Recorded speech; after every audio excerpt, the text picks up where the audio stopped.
Terima kasih Pak Peter Supresipa. Maranatha, Tuhan Yesus segera datang. Saudara-saudara yang dikasihi di dalam Tuhan kita Yesus Kristus, mari kita baca di dalam Yohanes 17 ayat 9. Yohanes pasal 17 ini menulis tentang doa Yesus. Saya akan membacanya. Aku berdoa untuk mereka, bukan untuk dunia aku berdoa, tetapi untuk mereka yang telah Engkau berikan kepadaku, sebab mereka adalah milik-Mu. Saya akan membacanya di dalam bahasa Inggris. My prayer is not for the world, but for those you have given me, because they belong to you. Saudara-saudara, di dalam Yohanes 17 ayat 9 ini terkandung sound doktrin yang sungguh luar biasa. Yohanes 17 ayat 9 ini adalah doa keimamatan Tuhan Yesus.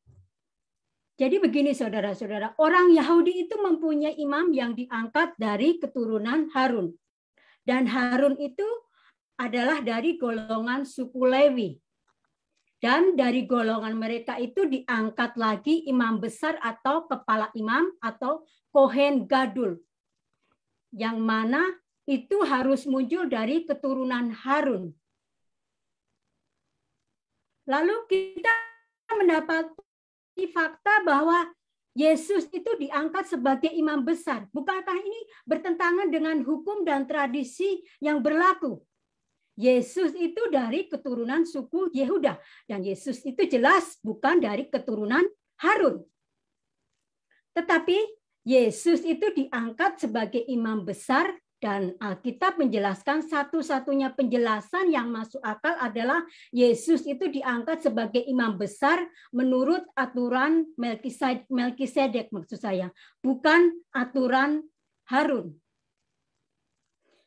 Yesus itu adalah imam besar bagi kita. Imam besar menurut peraturan Imam Melkisedek. Saudara-saudara, kita perlu menanyakan kepada diri kita sendiri, mengapa Yesus hanya berdoa untuk orang-orang yang menjadi miliknya?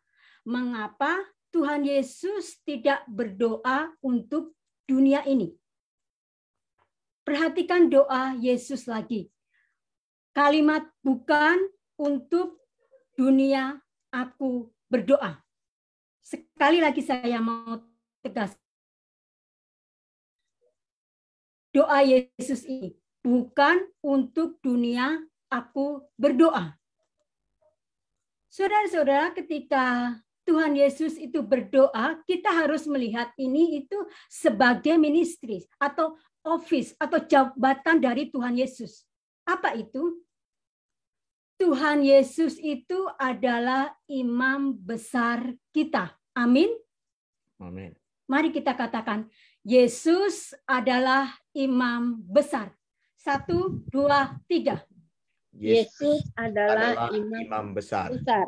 Dan imam besar itu menurut peraturan dari Imam Melkisedek. Jadi saudara-saudara, pekerjaan dari Tuhan Yesus itu adalah pertama mengadakan perdamaian bagi orang pilihan.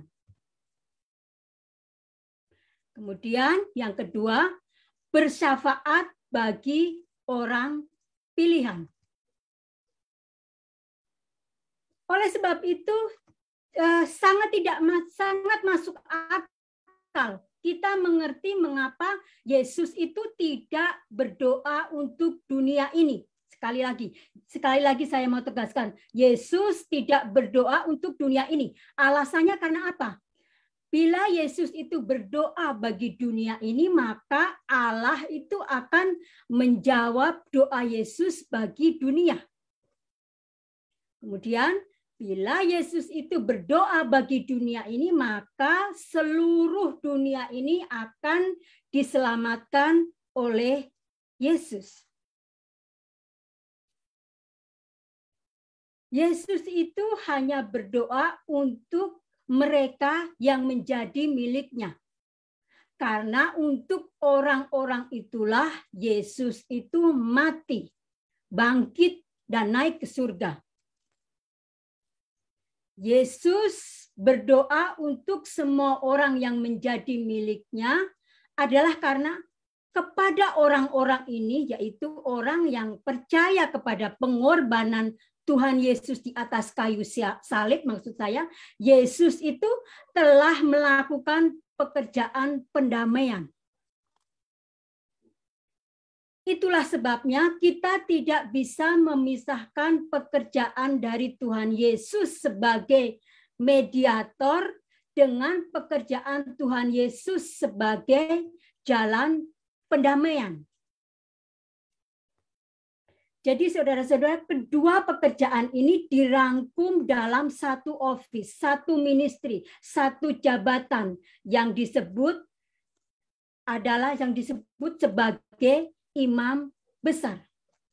Yesus adalah imam besar bagi kita, dan sebagai imam besar agung, Yesus telah melakukan dua pekerjaan. Pertama, mengadakan pendamaian bagi orang-orang pilihan. Yang kedua, bersafaat bagi orang-orang pilihan. Jadi, dari sini kita mengerti mengapa Tuhan Yesus tidak berdoa untuk dunia ini. Amin.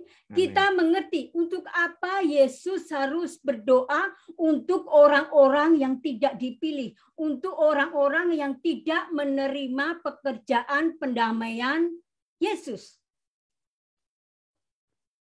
Mari kita baca di dalam Yohanes 11 ayat 42.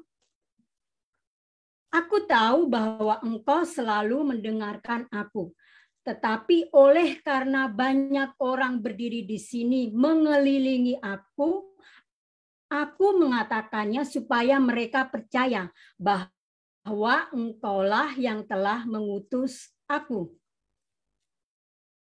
Tuhan Yesus sendiri mengatakan bahwa setiap doa-doanya itu selalu dijawab oleh Bapa.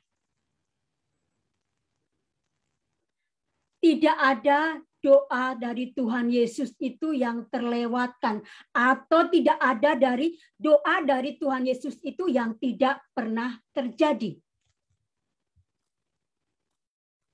Bila Yesus itu berdoa bagi dunia ini, maka justru terjadi hal yang membingungkan bagi kita.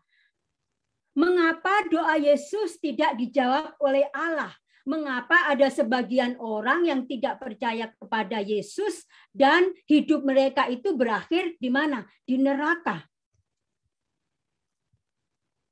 Saudara-saudara, kita perlu ingat, sebagai imam besar, Yesus itu melakukan pekerjaan pendamaian bagi orang-orang pilihan. Kemudian dia bersafaat bagi orang-orang pilihan. Amin. Amin. Artinya begini, Yesus itu akan bersafaat bagi orang-orang pilihan supaya mereka itu masuk di dalam pekerjaan pendamaian Yesus. Yesus itu akan mendamaikan orang-orang yang telah didoakannya atau orang-orang pilihan yang hidupnya akan diselamatkan lewat mediasi dari Tuhan Yesus. Amin. Amin. Mari kita baca di dalam 1 Timotius 2 ayat 5. Karena Allah itu Esa, dan Esa pula dia yang menjadi pengantara antara Allah dan manusia, yaitu manusia Kristus Yesus. Saudara-saudara, manusia berdosa itu hanya bisa diampuni dan diterima oleh Bapa apabila mereka itu menerima mediasi dari Tuhan Yesus. Maka semua orang yang telah dimediasi oleh Tuhan Yesus secara otomatis mengalami keselamatan di dalam Tuhan Yesus. Artinya begini, semua orang yang telah dimediasi oleh Tuhan Yesus itu menerima pekerjaan pendamaian Tuhan Yesus. Tanpa didamaikan dengan Allah, tidak ada satu manusia pun yang bisa diterima di hadapan Allah. Amin. Amin. Dua pekerjaan utama Yesus itu muncul di sini. Yesus itu sebagai propitiation. Mungkin saudara masih itu ya, apa sih propitiation itu? Propitiation itu adalah penderitaan dan kematian Kristus di kayu salib untuk memuaskan murka Allah. Pekerjaan Tuhan Yesus itu sebagai propitiation dan pendamaian. Dan hasilnya itu adalah rekonsiliasi atau pendamaian. Yesus itu sebagai mediator, intercessor, artinya pengantara. Itulah sebabnya saudara-saudara, kita mengerti mengapa Tuhan Yesus tidak berdoa untuk seluruh dunia. Manfaatnya apa? Alasannya apa? Tuhan Yesus itu tidak berdoa atau menjadi intercessor untuk mereka yang belum menerima Yesus sebagai Tuhan dan Juru Selamat pribadi, oleh karena mereka itu belum mengalami propitiation atau pendamaian dari Tuhan Yesus. Jadi kita mengerti sound doctrine ini. Tuhan Yesus itu hanya mati bagi orang-orang pilihan. Amin. Amin. Tuhan Yesus itu hanya berdoa untuk orang-orang pilihan. Amin. Amin. Kemudian Tuhan Yesus itu mengadakan pendamaian untuk orang-orang pilihan. Lalu kalau ada orang yang bertanya, apakah Allah itu tidak adil? Ya tentu saja Allah itu adil, saudara-saudara. Karena Allah itu memberikan kesempatan kepada sebagian orang pilihan untuk menerima kasih karunia-Nya. Alkitab dengan jelas mengatakan bahwa semua orang yang berdosa itu seharusnya dihukum di neraka. Tetapi keadilan Allah berkata bahwa Tuhan Yesus itu sudah ditentukan di dalam kekekalan menjadi propitiation dan intercessor bagi orang-orang pilihan, yaitu bagi orang-orang yang telah ditentukan untuk diselamatkan Allah. Saudara-saudara, kedua pekerjaan Tuhan Yesus sebagai imam besar itu tidak bisa dipisahkan satu sama lain. Tuhan Yesus mengadakan pendamaian bagi orang-orang pilihan. Tuhan Yesus melakukan intercessor bagi orang-orang pilihan. Amin. Amin. Tidak ada intercessor tanpa pendamaian dan tidak ada pendamaian tanpa intercessor. Tuhan Yesus melakukan pendamaian bagimu. Saudara itu adalah orang-orang pilihan Allah. Amin. Karena apa? Tuhan Yesus sudah melakukan intercessor bagimu, orang-orang pilihan. Amin.